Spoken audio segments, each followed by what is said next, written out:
हाय दोस्तों। तो आज की किस्त में हम देखते हैं कि जियांग काफी परेशानी में अपने घर में चक्कर लगा रहा होता है। इसकी रिपोर्ट कैंडी से पूछती है कि आप परेशान क्यों हैं, जिसपे कहता है कि शाओशी को काफी टाइम हो गया है, वो अभी तक घर वापस नहीं आई। ये भी कह ही रहा होता है कि शाओशी आ जाती है और वो कहती है कि मैं माफी चाहती हूँ, जो कैंडी तुम खाते हो वो बहुत ही मुश्किल से मिली है। मैं काफी जगह पे गई, फिर वहाँ जाने के बाद मुझे मिली। फिर शाओशी से कैंडी खाने को कहती है और जियांग वो कैंडी खा लेता है। फिर शाओशी खुद भी एक कैंडी खाती है और कहती है कि मुझे इसका जायका अभी भी अच्छा नहीं लग रहा, लेकिन मैं अगर इसे बार बार खाती रहूं तो क्या पता मुझे इसकी आदत हो जाए और मुझे अच्छी लगने लगे।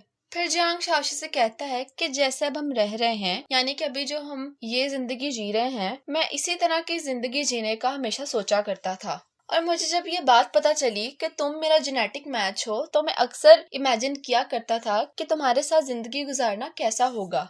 पर बदकिस्मती से हम अर्थ पे हैं, केप टाउन पे नहीं।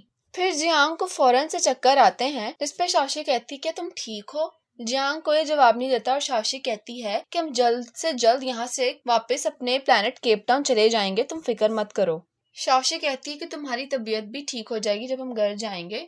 जियांग को ठंड लग रही होती है, जिसपे शाओशी कहती है कि मैं तुम्हारे लिए कंबल लेके आती हूँ, और ये उसके लिए कंबल लेने चली जाती है। और तभी दरवाजे पर घंटी बजती है और जियांग दरवाजा खोलता है तो सामने फंगलंग खड़ा होता है। जियांग इससे कहता है कि तुम यहाँ पे क्या करने आए हो। फांग पूछता है कि शाओशी कहाँ पे है, और पीछे से शाओशी भी जियांग से पूछती है कि बाहर कौन आया है, जिसपे जियांग कहता है कि कचरा उठाने वाला आया है। लेकिन फांग भी पीछे से बोल पड़ता है और कहता है कि मैं फांग हूँ, मैं तुमसे मिलने आया हूँ, मैं यहाँ पे तुम्हें तुम्हारा सामान देने आया हूँ। शाओशी भी वहाँ पे आ जाती है और आके जियांग के कंधों पर ब्लैंकेट उड़वाती है। ये देखकर फांग बहुत हैरान हो रहा होता है।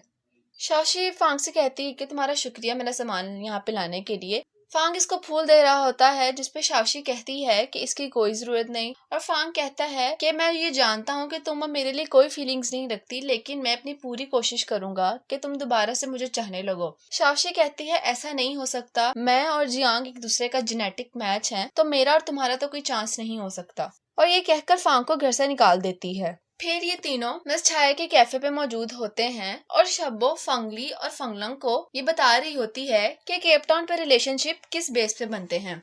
ये बताती है कि केप टाउन पे इस तरह रिलेशनशिप्स रखना जैसे कि इंसान रखते हैं बिल्कुल मना है। ये बताती है कि केप टाउन पे पहले से ही ये तय कर दिया जाता है कि फ्यूचर में लड़का या लड़की, इन दोनों में से इनका कौन जेनेटिक मैच होगा, और दोनों का मैच वो देख समझ कर बनाते हैं कि ताकि बाद में आने वाली जनरेशन बहुत ही ज्यादा एडवांस और हाईटेक हो। जियांग और शाओशी जियांग के ऑफिस में आ जाते हैं। ये दोनों अपने ऑफिस की तरफ जा रहे होते हैं कि बहुत ही तेज म्यूजिक चल पड़ता है। शाओशी और जियांग ये देखते हैं कि आवाज कहाँ से आ रही है, तो एक कॉर्नर पे बड़े से स्पीकर्स पड़े होते हैं, और ये जब सामने देखते हैं तो फांग ने बहुत ही ट्रेडिशनल किस्म के कपड़े पहने होते हैं। फांग ने बिल्कुल वैसा ही ड्रेस पहना होता है जैसा शाओशी इसके ऑफिस में पहनकर आई थी इसको इम्प्रेस करने के लिए। फांग इसके पास आता है और इसको इसका पहना हुआ ड्रेस दिखाता है और कहता है कि तुम ये ड्रेस मेरे ऑफिस में पहनकर आया करती थी। शाओशी ये देखकर बहुत हैरान होती है और कहती है क्या तुम किसी किस्म की फिल्म या ड्रामा शूट कर रहे हो। और शाओशी कहती है कि मुझे तो यही याद पड़ता है कि तुम दिमागी तौर पर ठीक नहीं थे, जिस पर फांग कहता है क्या तुम्हें सब कुछ याद है। फिर जियांग सामने आकर फांग को कहता है कि अगर तुमने दोबारा शाओशी को तंग किया तो तुम्हें इस पे बहुत पछतावा होगा। और ये फिर दोनों यहाँ से जा रहे होते हैं कि फांग इसको पीछे से आवाज देता है और कहता है क्या तुम वाकई में सब कुछ भूल चुकी हो। जियांग फांग की बात सुनकर काफी गुस्से में आ जाता है और अपनी पावर से इसको कोई नुकसान पहुंचाने वाला होता है, जिसपे शाओशी इसको रोक देती है और कहती है कि हम अर्थ पे रहने वालों को नुकसान नहीं पहुंचा सकते, और अगर तुमने ऐसा किया तो तुम्हारी तबीयत और ज्यादा खराब हो जाएगी। जियांग पे इसकी बात मान लेता है और ये दोनों यहाँ से चले जाते हैं। फिर फांगली, फंगलंग और शब्बो बैठे होते हैं और प्लान बना रहे होते हैं कि अब हमें क्या करना चाहिए। शब्बो कहती है कि पहले 2 प्लान तो फेल हो चुके हैं, जिस पे फंगली फंगलंग को कहता है क्या तुम्हें कुछ ऐसा याद है जिससे शाओशी दोबारा से हमारी तरफ अट्रैक्ट होने लग जाए, जिस पे फांग सोच में पड़ जाता है। फिर जियांग और शाओशी अपनी बिल्डिंग से बाहर जा रहे होते हैं, जिसपे शाओशी से पूछती है तुम अपनी गाड़ी यहाँ क्यों नहीं लाए, जिसपे जियांग इसे कहता है कि मैंने अपनी गाड़ी यहाँ पार्क नहीं की और इसकी वजह ये है ताकि हमारा सामना फांग से ना हो सके। और ये कहकर जियांग गाड़ी लेने चला जाता है और तभी वहाँ पर फांग आ जाता है और फांग इसके करीब आकर इसको अप्रोच करने लग जाता है और इससे कहता है क्या तुम्हें हार्मोन्स की स्मेल नहीं पसंद।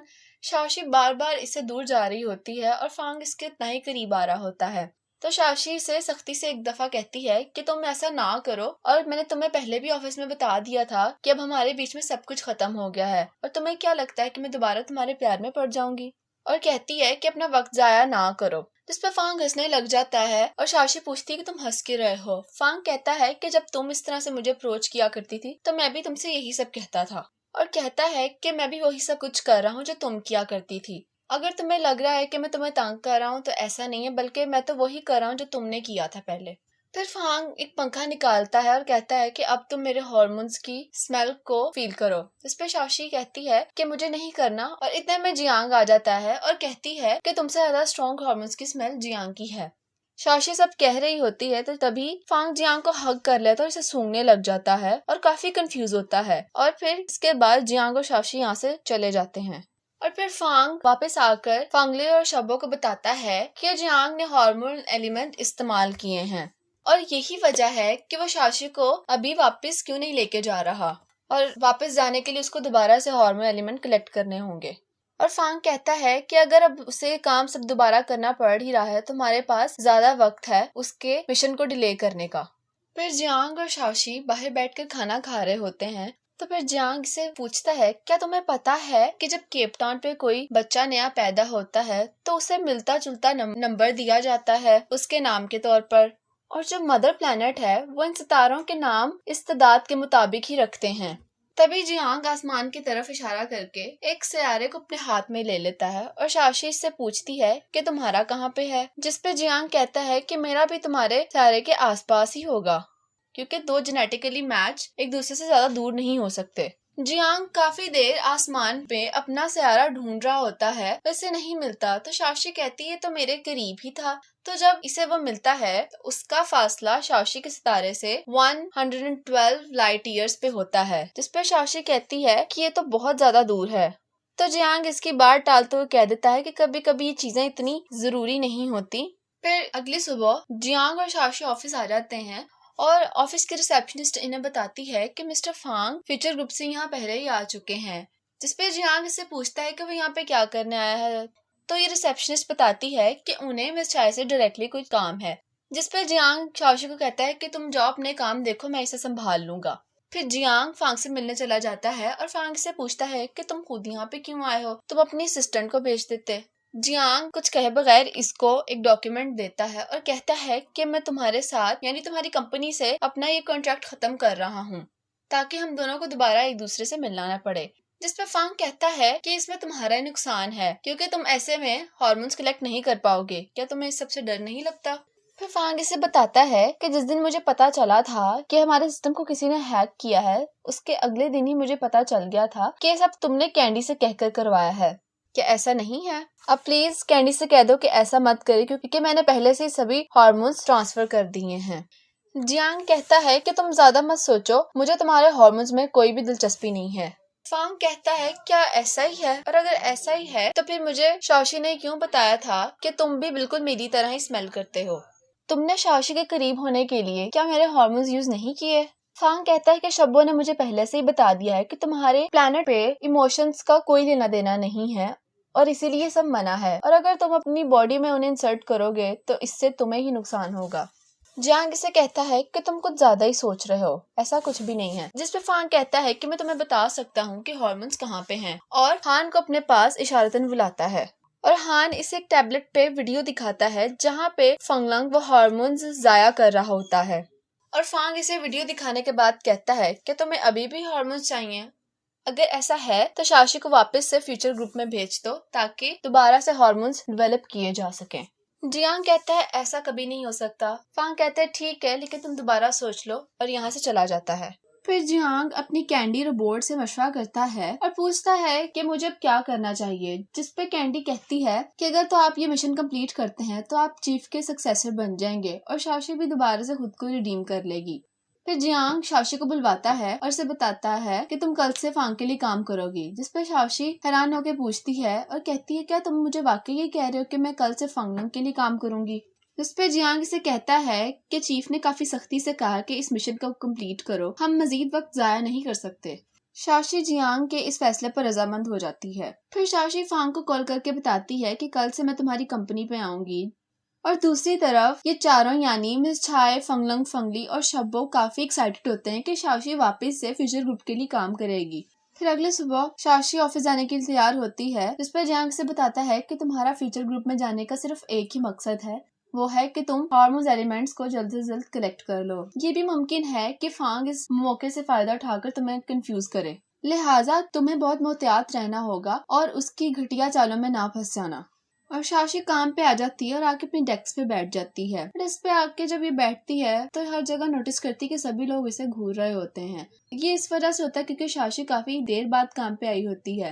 ये अपने डेस्क पे एक बॉक्स पड़ा देखती है और खोलती तो उसमें से एक टॉय निकलता है जिसपे वेलकम बैक लिखा होता है। तो फिर एकदम से मिस्टर हान और बाकी सब लोग शाशी के टेबल के पास आ जाते हैं और आकर पार्टी पॉपर को कन्फेटी फाड़ने लग जाते हैं और इसका वेलकम करना शुरू कर देते हैं। और सभी कहते हैं कि हमने तुम्हें बहुत मिस किया। फिर शाशी फांग के पास आती है और कहती है कि हम हार्मोन एलिमेंट्स का प्रोसेस कब शुरू कर सकेंगे। फांग इसकी बात का जवाब नहीं देता और अपने रिसर्चर्स के साथ बिजी होता है।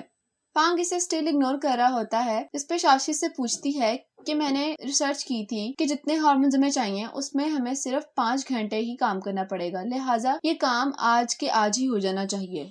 फिर फांग इसे एक फाइल पकड़ा देता है और कहता है कि जाओ इस पे काम करो।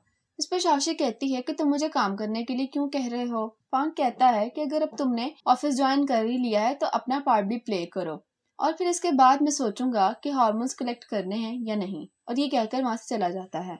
फिर शाशी अपना वो काम कर लेती जो फंगलंग ने इसे दिया होता है और इसके पास जाकर कहती है कि अब हम एक्सपेरिमेंट कब शुरू कर सकेंगे।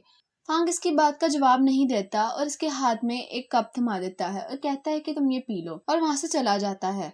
फिर शाशी अपने डेस्क पे सो रही होती है तो फांग वहां पे आ जाता है और शाशी जाग जाती है और इससे पूछती है कि हम एक्सपेरिमेंट कब शुरू करेंगे। फांग कहता है कि अभी तो सारे ऑफिस से जा चुके हैं, हम इसके बारे में कल बात करेंगे। तभी शाशी टाइम देखती है तो कहती है कि कल कब। जिस पे फांग कहता है कि कंपनी कुछ दिनों से काफी बिजी है, तो जब हम फ्री होंगे तो इसके बारे में डिस्कस करेंगे।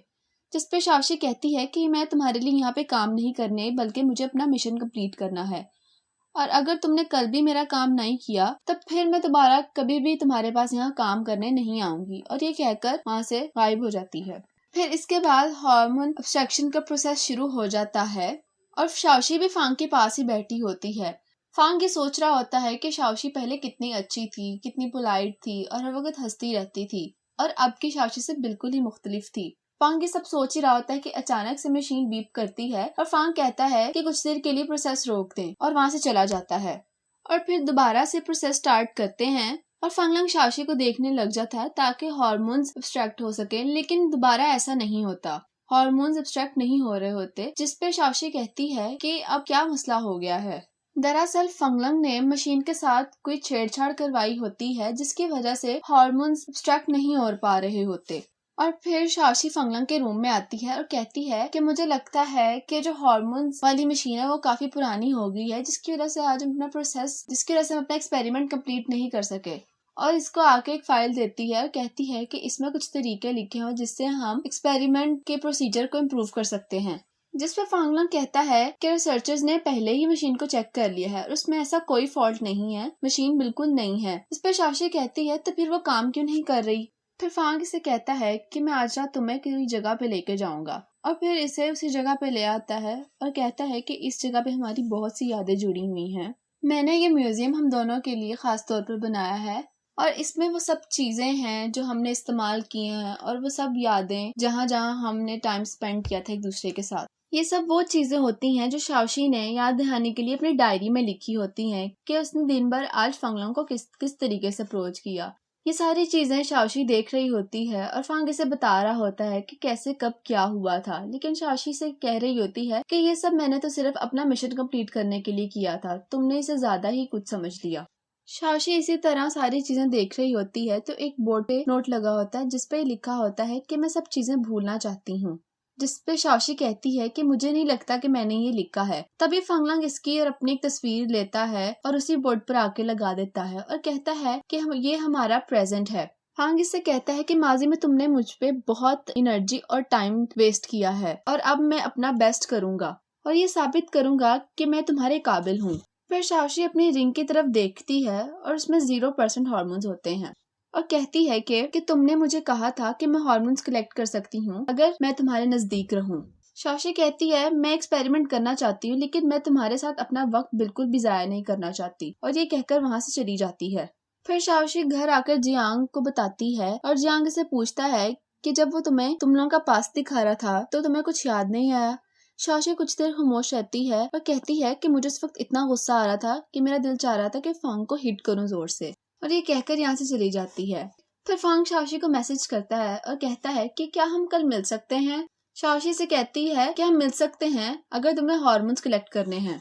इसके बाद शाओशी सो रही होती है तो उसे ख्वाब में दिखाई देता है कि आज जो हुआ, और उसे वो भी दिखाई देता है कि पहले भी इस तरह से हुआ था कि जब फांग की याददाश्त चली गई थी तो उसने दोबारा से इसी तरह का एक म्यूजियम बनाया था जिसमें उन्होंने अपनी प्रेजेंट यादों को जमा किया था। सुबह उठ के शाओशी खुद से कहती है कि कितनी अजीब बात है कि मुझे इस तरह का ख्वाब आया, और पीछे से जियांग आ जाता है। जियांग हंस रहा होता है, जिसपे शाओशी इसके पास जाती है और कहती है कि तुम तो अभी भी ठीक नहीं हुए इतने दिन आराम करने के बाद।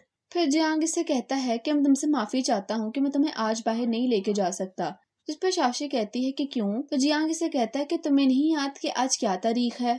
दूसरी तरफ फंगली, शब्बो और फंगलंग के घर पे होते हैं, जहाँ पे शब्बो बताती है कि आज उसकी सालगिरह है और कहती है कि मैं हमेशा की तरह शाओशी के साथ उसका ये बर्थडे उसके साथ नहीं गुजार पाऊंगी। और तभी फांग शब्बो से पूछता है कि शाओशी अपने पहले बर्थडे कैसे सेलिब्रेट करती थी, जिस पे शब्बो कहती है कि शाओशी को सितारों से भरा आसमान देखना बहुत पसंद था तो मैं उसके साथ ऐसा ही करती थी। फिर जियांग शाओशी को कहता है कि कैंडीज खत्म हो गई हैं, क्या तुम जाके ला सकती हो, जिस पे शाओशी कहती है हाँ मैं अभी जाती हूँ। और इसके जाने के बाद जियांग की रोबोट कैंडीज से कहती है कि आपने तो सारी शहर से कैंडीज खरीद ली थी, जिस पे जियांग मुस्कुराने लग जाता है। शाओशी वापस आ जाती है और कहती है कि सॉरी मुझे कैंडीज नहीं मिली, तो आके देखती है तो जियांग के पूरे घर में बैलून्स ही बैलून्स होते हैं। यहाँ पे शाओशी के लिए उसका बर्थडे सरप्राइज तैयार किया गया होता है। शाओशी ये देख के थोड़ा सा सरप्राइज हो जाती है और इसी के साथ ये किस खत्म हो जाती है।